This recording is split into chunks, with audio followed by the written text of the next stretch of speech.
مولا تار میں کو تار مولا مہمن تاری ہاں یاداں دی کتاب وچ گول سانولا پھٹا آیا پنہ ہی میں ڈھول سانولا.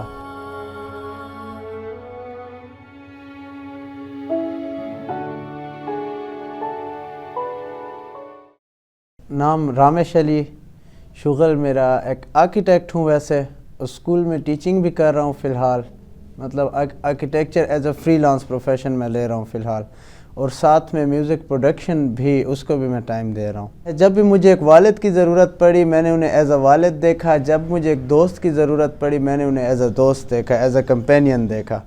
ساتھ ہم جب بھی گھومنے گئے ہیں ہماری کوئی بھی ایسے نہیں جس طرح ایک باپ اور بیٹے میں جھجک ہوتی ہے تو ہمیں کوئی جھجک نہیں تھی.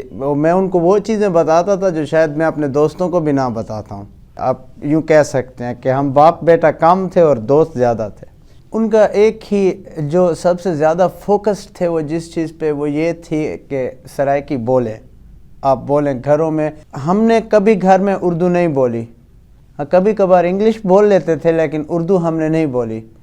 بچپن ہی سے سرائیکی میں ہماری تربیت جو ہوئی وہ سرائیکی میں ہی ہوئی. سرائیکی ثقافت سے ہمیں انہوں نے جڑ کے رہنا سکھایا. اس کے علاوہ ان کی ایک اور چیز تھی, انہوں نے ہمیشہ یہ کہا کہ ہر فرد کو ایز اے ہیومن دیکھنا ہے, نہ کہ آپ نے دیکھنا ہے کہ وہ ہندو ہے کرسچن ہے. انہوں نے کہا انسان جو ہے وہ ہر مذہب سے ماورا ہوتا ہے. کافی جو تھی مولا تار میں کو تار مولا مہمن تاریاں. مولا تار میں کو تار مولا مہمن تاریاں. مجھے تیرنا نہیں آتا, من تارا میں تیر نہیں سکتا, مجھے تیرنا ہے. تو ہے خوشیاں دا ون یار میں تو دردہ ماری ہاں. تم تو خوشیاں بانٹنے والے ہو اور میں تو دردوں سے بھری ہوئی ہوں. ابو نے جب مجھے دی نا یہ کافی تو یہ تھا تو ہے کافی ٹھاٹھ تکار میں تو جوگ ویچاری ہاں. تو میں نے ان سے پوچھا, میں نے کہا کہ اس وقت نیا میں میوزک میں ان ہوا تھا تو تھوڑے بہت ان چیزوں کا شوق رہتا تھا کہ میں جانوں. تو یہ جوگ جو تھا یہ میرے لیے ایک نیا راگ تھا, مجھے نہیں پتا تھا کہ ایسا کوئی راگ ایگزسٹ کرتا ہے. تو پھر میں نے سر سے پوچھا اپنے عامر محمود استاد سے, انہوں نے بتایا کہ کافی ٹھاٹھ کا راگ ہے یہ. تو میں نے ابو سے پوچھا آپ کو کیسے پتا کہ یہ کافی ٹھاٹھ کا راگ ہے؟ ٹھاٹھ مطلب ایک کلیکشن آف راگز ہے نا. تو انہوں نے کہا مجھے نہیں پتا. بس وہ ایک فی البدیہہ ایک چیز ہو گئی. تو بس جب جانے لگے تو ابو سے میں نے کہا ابو ویڈیو واسطے میں پہ جلتے ہوئے ہاں جلتا. تو اس دن ہم چلے گئے واپس. پھر ہمارا اس پہ جو تھیم ہم چاہ رہے تھے وہ پوری نہیں کر پائے اس گانے کی جو تھی, لیکن پھر بھی ویڈیو ٹھیک بن گئی تھی. تو ابو کو لے کے ہم لوگ چلے گئے سی پیک پہ, کیونکہ وہ سارا ہم نے ریت میں گھومنا تھا اور کانٹے تھے اور مختلف راستے تھے. تو ابو کی صحت کو مد نظر رکھتے ہوئے میں نہیں چاہتا تھا کہ وہ ساتھ میں آئیں ہمارے ساتھ, مطلب ان مشکل راستوں پہ چلیں وہ ہمارے ساتھ. اچھا ہم نے راستے میں پیٹرول لیا تھا اور لکڑیاں لی تھیں کہ وہاں آگ جلائیں گے. وہ آگ نہیں جلی ہم سے, وہ پیٹرول کی جو بوٹل تھی وہ رہ گئی. تو واپس ہم آ رہے تھے وایا پنیالہ. پنیالے میں ایک 125 بائک راستے میں ٹھہرا ہوا تھا جو مطلب ان کا پیٹرول شاید ختم تھا. تو ہم نے کہا پیٹرول لوڑے, انہوں نے کہا جی پیٹرول ختم ہے. تو ہم نے جا کے وہ بوتل دے دی. اس نے بولا کہ اللہ نے تمہیں میرے لیے بھیجا تھا. تو اس حساب سے پہلے ایک ٹرائی ضائع گئی تھی. ابو نے کہا انہا مطلب ہے ہون تیری ویڈیو بان ویسی. اور پھر یوں ہی ہوا. اس کے بعد 2-3 دن ہمیں لگے ایڈیٹنگ پہ اور ویڈیو بن گئی. ان کی ایک غزل نما گیت ہے یاداں دی کتاب وچ گول سانولا پھٹا آیا پنہ ہی میں ڈھول سانولا.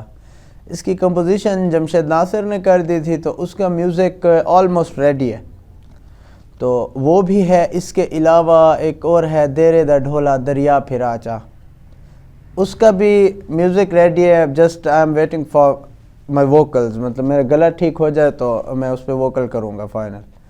اور ایک اور بھی ہے کڈن سارے دیر ماہی پھیرا لا ونیا. We were born with a silver spoon, لیکن ان کے جو تھے انہوں نے زکوٰۃ پہ اپنی یونیورسٹی کی تھی, تو ان کے گھر کے حالات بہت ٹف تھے اس وقت. تو مجھے لگتا ہے ان کے اندر وہ شوق تھے لیکن وہ حالات کی وجہ سے انہیں پرسو نہیں کر پایا آگے. تو انہوں نے جب دیکھا مجھے, پہلے میں نے اسکیچنگ شروع کی تو ابو ہی تھے جو مجھے سپورٹ کر رہے تھے. ابو ہی تھے جنہوں نے مجھے بتایا کہ NCA ایک انسٹیٹیوٹ ہے اور ابو ہی تھے جنہوں نے مطلب پہلے انہوں نے مجھے ریزسٹ کیا کہ فائن آرٹس کی طرف مت جاؤ، آرکیٹیکچر کی طرف جاؤ. پھر اس کے بعد جب میرا آرکیٹیکچر میں ہو گیا انہوں نے مجھے فل سپورٹ کیا اس میں. اس کے بعد جو تھا انہیں پھر یہ ہوا شاعری میں تھوڑا ٹائم میں نے گزارا تو انہوں نے اس میں بھی سپورٹ کیا مجھے. پھر جب میوزک آیا تو میوزک میں مجھے ایسا معلوم ہوا کہ ابو کو ان سب چیزوں کا پہلے سے شوق تھا لیکن وہ کسی طرح سے وہ پورا نہیں کر پائے. ان کی ڈرائنگ میں نے دیکھی تھی، جس طرح میں سیکھ کے بھی میں نے بنایا نا اس سے بھی انہوں نے وہ اچھی ڈرائنگ ان کی تھی. تو ان میں ایک چیز پہلے سے تھی، یہ بس وہ حالات کی وجہ سے تھے، پرسیو نہیں کر پائے. انہوں نے مجھے دیکھا، انہوں نے کہا لیٹس پروموٹ ہم. مجھے انہوں نے کئی بار یہ بھی کہا ہے کہ یار تو بندہ موسیقی دیں، تو انتے بڑا ودا ہے. He was an exceptional case. So میں یہ کہتا ہوں کہ کوئی ایسا بندہ سید اختر جیسا دوبارہ سے ہماری فیملی میں آئے. یہ فیملی میں نہ آئے تو کم از کم ہماری اس میں نیبرہڈ میں آ جائے. ڈی خان میں کوئی ایسا بندہ مجھے نظر آ جائے تو میں ایک اس میں ہوں تلاش میں کہ کوئی ایسا بندہ جس میں ایک بابا کی تھوڑی سی مجھے خوشبو آ سکے.